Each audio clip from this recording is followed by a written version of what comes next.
Thank you very much for giving me this opportunity. It's a wonderful experience to be here and to be listening to the various talks.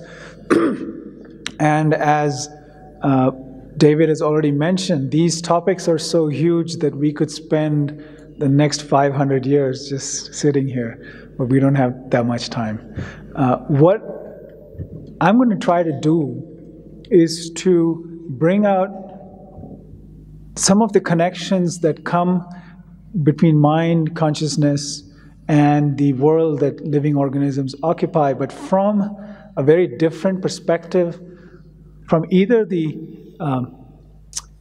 from both perspectives presented this morning. So the first thing I want to say is, there are two kinds of scientists. And I remember reading this in David Ruell's book.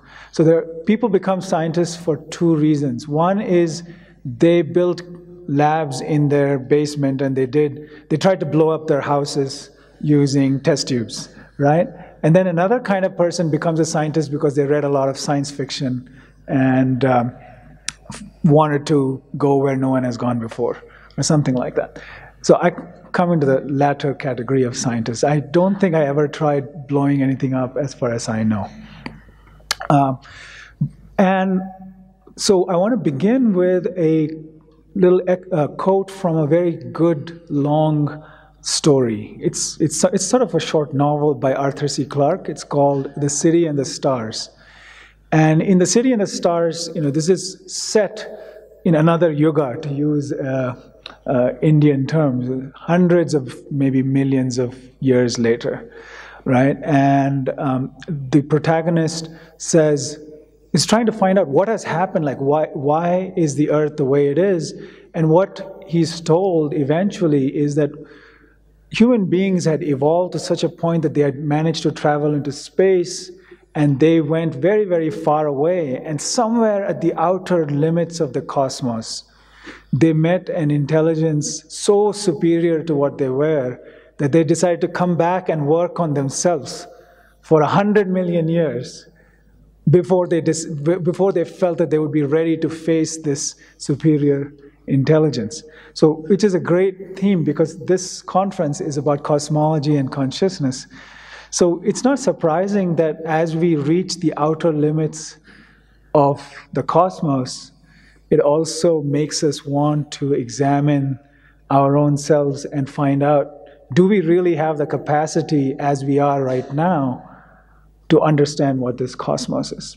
So when I say in my title, The New Anthropocentrism, I mean that at some point, we have to examine who we are in order to even really understand the cosmos for what it is. And it's not that easy, which I'll mention in a minute. It's actually very, very hard to understand who we are. The modern scientific perspective is that we are very, very not special. It was mentioned many times, right? So there are about 43 orders of magnitude, and we are right in the middle somewhere. We are about as much smaller than the universe as we are larger than quarks, approximately. So we are very, very unspecial. We may not be, we are simply not that great as far as the universe is concerned, or that's the standard story. But that's a very objective perspective. To say, in a world of objects, where quarks are objects and bacteria are objects and we are objects and galaxies are objects, we are a very unspecial object. But even in the sciences, it's very clear that we are very special subjects, because we are the only species, which was mentioned earlier today too, that wants to understand all these objects. On Earth, at least, we are the only species that wants to build spaceships, which cares about UFOs. So, strangely enough, if you explore the world of objects very, very carefully, you seem to come back to the world of subjects. And in the world of subjects, we become more special than we should be. And so there's this strange tension between saying that we are extremely unspecial subjects to making us very, very, unspecial objects to making us very, very special subjects. And that dialectic is the one that I want to explore. And this is a problem that runs throughout the history of modern philosophy and mathematics, so the theoretical sciences in many ways. So in the morning and in many of these meetings, you would have heard about the experimental sciences. So the sciences which involve going out and collecting data and having faith in the data. But sciences also have a very strong philosophical and theoretical history too, right? And mathematics in particular is a handmaiden of the sciences in the theoretical side, not so much in the experimental side. And I come from a math background. So I'm going to start with this discussion of the specialness of subjects from going back to the first early modern philosopher, René Descartes, who was both a mathematician and a philosopher. Right now, René Descartes was a Frenchman, but in those days, if you had interesting ideas, France was not necessarily the best place to live. So he fled to Holland, and Holland was cold, like here, right? And so he spent his days hidden inside a wooden stove. It wasn't burning, but that was the only warm place in the building that he was in. So he would hide himself inside the wooden stove and think these thoughts. And I have a feeling that some of his philosophy, the shape that it did, because he was kind of hiding inside this wooden stove. But his point was very, very interesting. He said that he wanted to be a scientist, and he wanted to base science on the most certain knowledge that you get. Because why? If you want objective knowledge, you want it to be certain. And he said, in order for all of science to be certain, we have to start from the most certain thing that is possible. Right? And he said, what is the most certain thing that is possible? So he starts, is it certain that there is a car outside on the road? Maybe there is and maybe there isn't, right? You hear something honking, do you know it's a car? Well, maybe it is a car, or maybe it is some kid who's playing with a toy car that makes the same sound. And he carries this argument further and further. He said that I can never be certain of anything outside because, and this was a very Christian way of putting it, he said that maybe a devil is really manipulating what's being seen by me, so that instead of me seeing that I'm actually seeing that there's a car outside, but it's really a devil who's doing that. Anyone who has seen that movie Matrix will understand this particular analogy, right? So Descartes is the original theorist of the Matrix. So Descartes says, I can therefore not be certain of anything objective outside. So he starts by trying to found science of objective reality in the most certain way possible, and he actually finds out that nothing objective can be certain. Instead, the one thing that you can be absolutely certain of is your own consciousness. Right? So he says, I think, therefore I am, which is to say that it's my experience of my own consciousness that I'm certain of. My consciousness could be mistaken about what it is about. So I might be experiencing a car, but it could actually be a bird, or it could be a plane, or Superman, or whatever, right? But what you are always certain of is that you are experiencing something. Whether you're in a dream, whether you're awake, the fact that you're experiencing is the one certainty that you have, and nobody can take that away from you. Somebody can come and tell you that you are actually experiencing a bird when you think you're experiencing a plane. But nobody can tell you that your experience is not that of a bird, because your experience is your own. It's the one most certain thing that you have. And that's the beginning of the modern investigation into knowledge, right? Because knowledge and epistemology, another term that was used today many times, is the foundation of science. If you cannot be sure of the methods by which you do your experiments, then it doesn't matter how many experiments you do. If you're, and the harder the problem, the more certain you have to be about the conclusions of your experiments. And something like, is there life on other planets? or is there consciousness in bacteria, is the kind of problem where you need methods that are as certain as possible. And therefore, the study of epistemology is central to addressing these questions.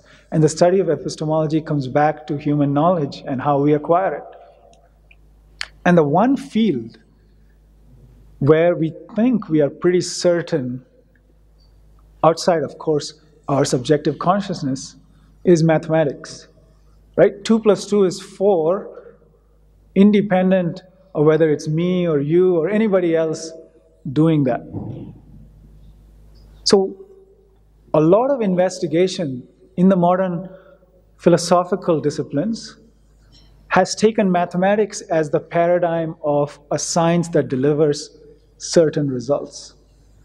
Now, mathematics has a problem. You could argue, what is 4? So is 2 + 2 4 because there's something that makes 2 and 2 into 4? Or is 2 + 2 4 because that's just the definition of 4? Right? Is 4 nothing but 2 added 2 times? And in which case you're just redefining 4 into 2 and 2. So these are questions that are of great philosophical interest, but they became of great scientific interest toward the end of the 19th century, when philosophers and mathematicians started making these into formal disciplines. And they invented what we would now call mathematical logic and the foundations of computer science. So people like Alan Turing, Kurt Gödel, they started thinking of how a machine could do something like mathematics. And you might think, why would anybody want a machine to do something like mathematics? But the reason is, if you think that human beings are also machines, if you think, as many scientists do, that we are nothing but the movement of molecules in certain biochemically constrained ways in our brains and in our bodies, then there must be a mechanical way to explain how we are epistemological beings. See, here's the big problem. If I say 2 + 2 is 5, and you'll all shout, I'm wrong, that's not because you moved one molecule against another. Molecules, when they hit another molecule, don't produce right and wrong. Right? Molecules just hit each other.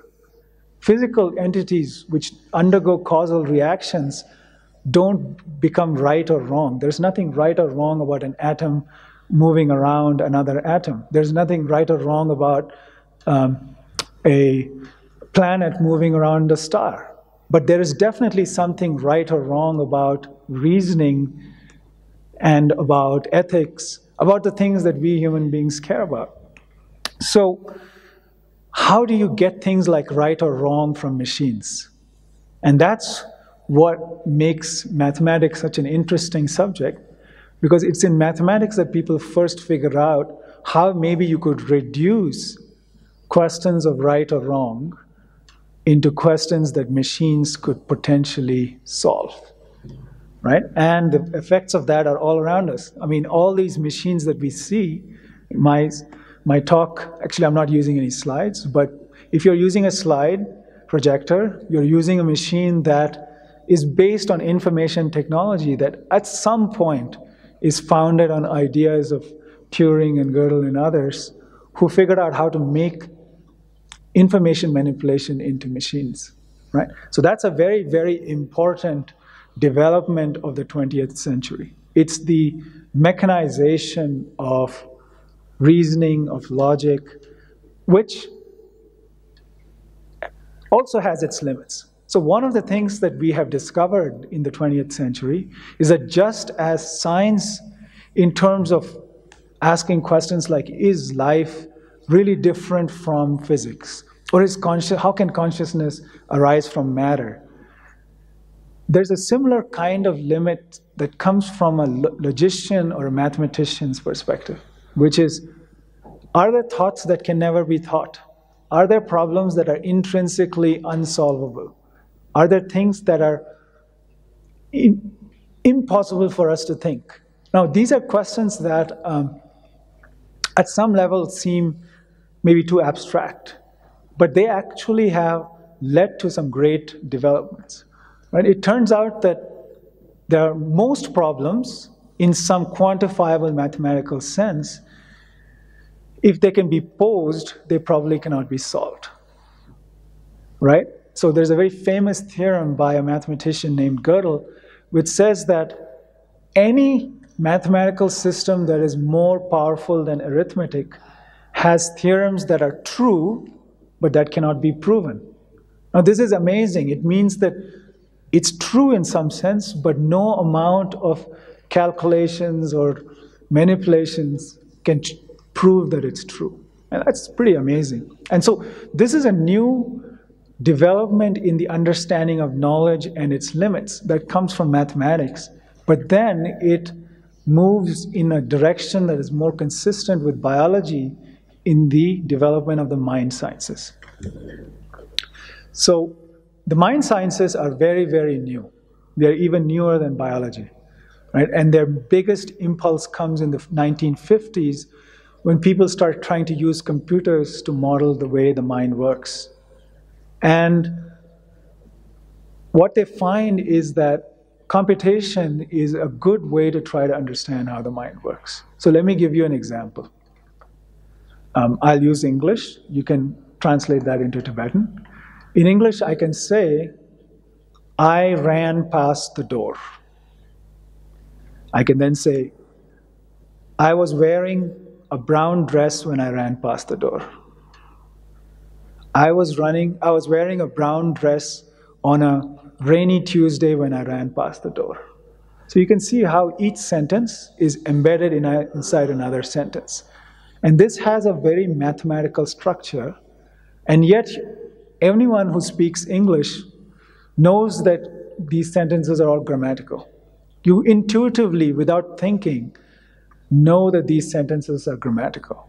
So somehow your minds work and my mind works in such a way that we produce these perfectly grammatical sentences which have a very intricate, complex structure, and nobody ever taught you. In fact, I'm almost certain that there's not a single person in this room who before, say 5 minutes ago, had heard the sentence, I was wearing a brown dress on a rainy Tuesday when I ran past the door.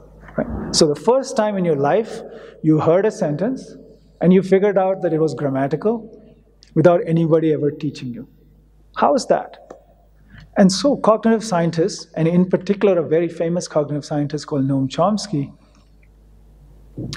made a hypothesis that the reason why you can figure out that all these sentences are grammatical is because your mind is made that way, that you have an innate capacity which is mathematically describable to think of language, that you have a capacity for language that is, in modern language, hardwired. There is something genetically hardwired in you to think in certain ways. And that those certain ways can be modeled using mathematical techniques, in particular mathematical techniques that come from computer science.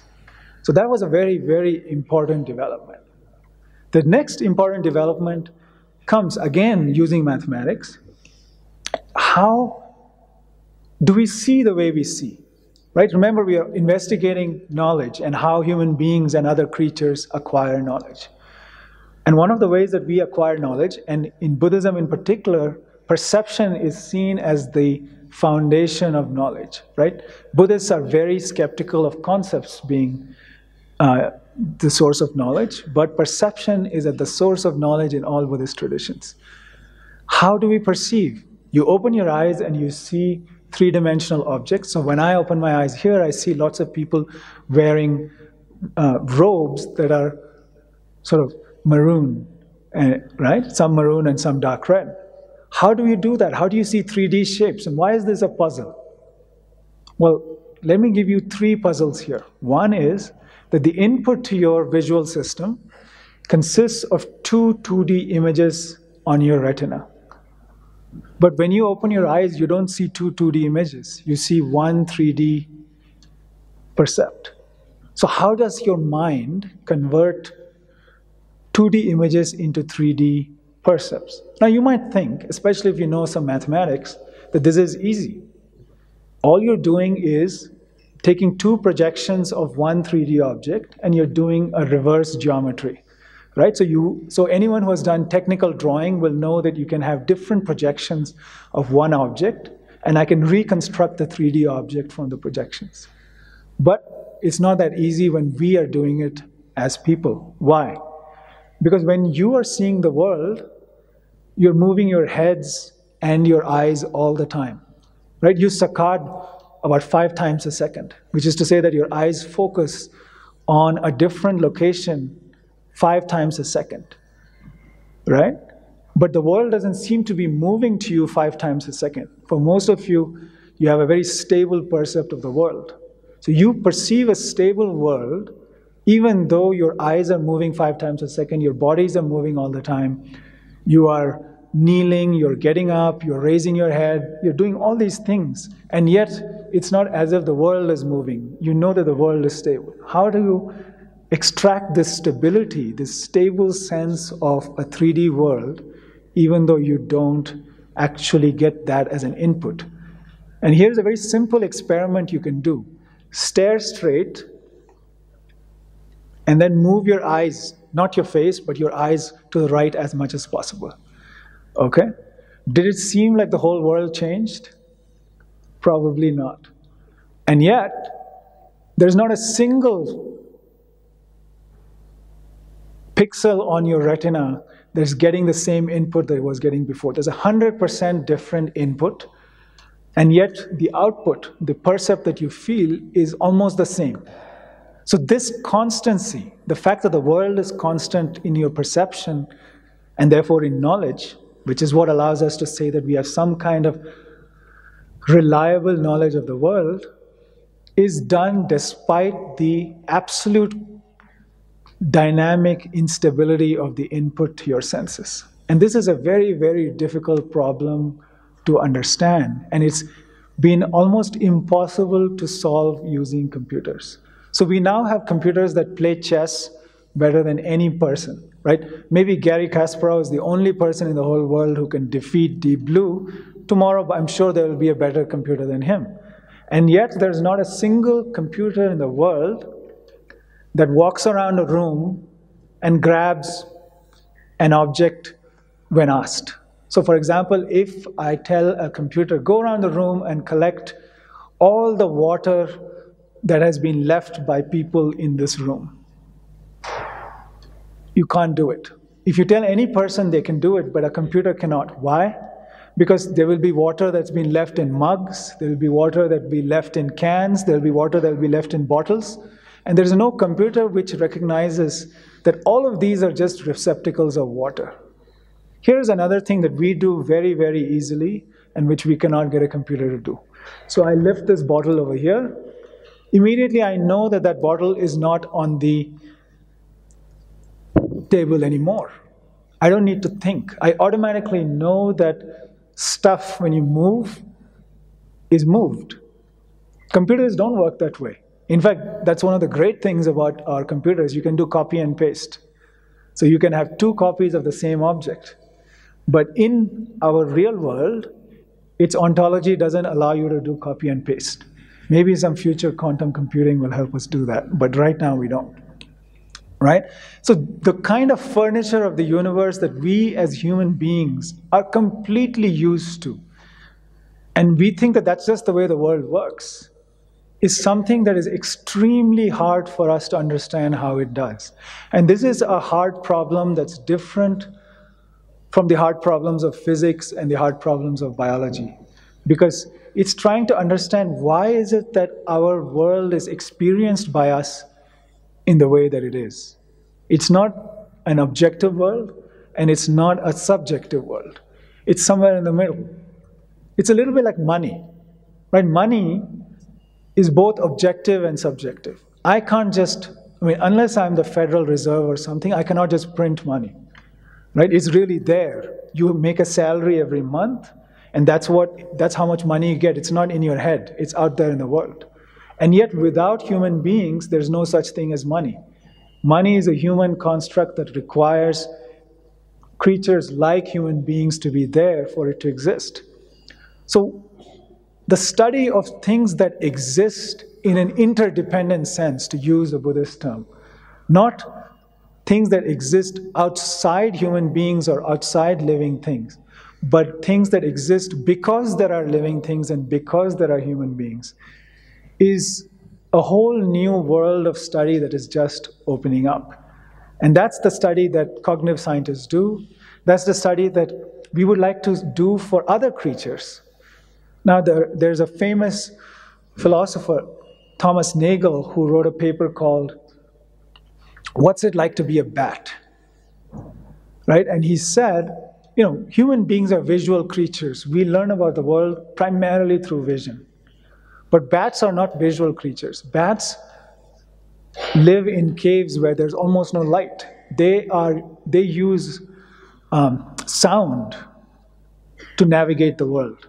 And what Nagel's basically conjectured is that there's simply no way for us as human beings to understand what is it like to be a creature that figures out the shape of an object, but using sound rather than vision. I mean, for us, the shape of an object is what you see. But what does it mean to see using sound? We have no idea. And what Nagel therefore says is, it is impossible for us to get into the mind of a bat. This goes back to Descartes, right? Descartes basically says, I can only be certain of my own consciousness. Even someone else's consciousness, I have no idea about. So Nagel basically takes that idea and transplants that into other species. So maybe we know what other human beings are doing, but we may never know what a creature that's as different from us as a bat will ever do. And I cannot even think about things like octopi, which have, or the other cephalopods that have 8 brains. I mean, they might just be too different from us for us to ever really know. But as scientists, again, in the Star Trek mold of scientists, I think this is a great opportunity to move into certain spaces that we have never gone into before. So these are not spaces as in different stars. These are not spaces as in different planets, but into the life worlds of other species. Right? What is it like to be a bat? May be very hard for us to understand, but maybe it's now possible for us to understand what's it like to be, say, a rhesus macaque. Now, macaques are monkeys that are not very, very different from us. They're also social creatures. They're also visual creatures. So maybe the way to make scientific progress on these kinds of questions is to go from how human beings think to how other primates think, and from how primates think to how other mammals think, and then perhaps all the way to bacteria, right? And once we get there, my very wild conjecture is that if we really want to figure out how life is going to be on other planets, we'll first have to figure out what's it like to be another creature on our planet. Why I say that is, actually bacteria are very, very different from us. I mean, but we're also interrelated. So creatures that are simultaneously alien and yet similar, but are on this planet, are a lot easier to study than potentially existent creatures on other planets. So one thing I think astrobiologists should do, therefore, is to study creatures that are rather different from us, and maybe we need to invent something like a mind scope, right? Just as telescopes and radio astronomy and things like that help us get into other planets in terms of their physical characteristics, we need to start building devices that will get us into the worlds of other species. And I don't think it's impossible. So let me give you an example of something that, here's a thought experiment that we can try to run. Just imagine that you put a camera on a bird,